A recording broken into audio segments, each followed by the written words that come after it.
วัสดีครับผมนายเกษมนมรีห้อง3/1รหัส027ครับ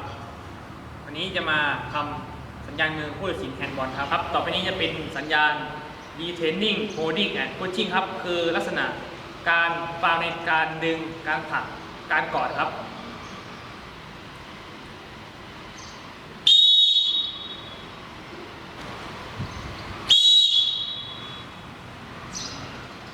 ต่อไปจะเป็นสัญญาณโกนะครับ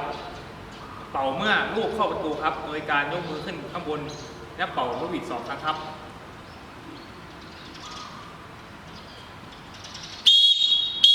ไปจะเป็นการฟาวล์ออฟฟิศฟาวล์ครับก็คือการฟาวล์ในลักษณะชนหรือกระแทกครับ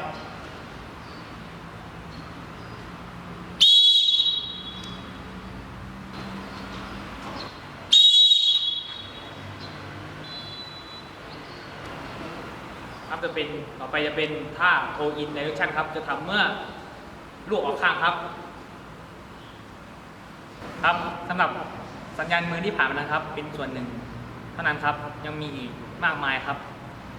ขอบคุณที่เข้ามารับชมครับผมครับ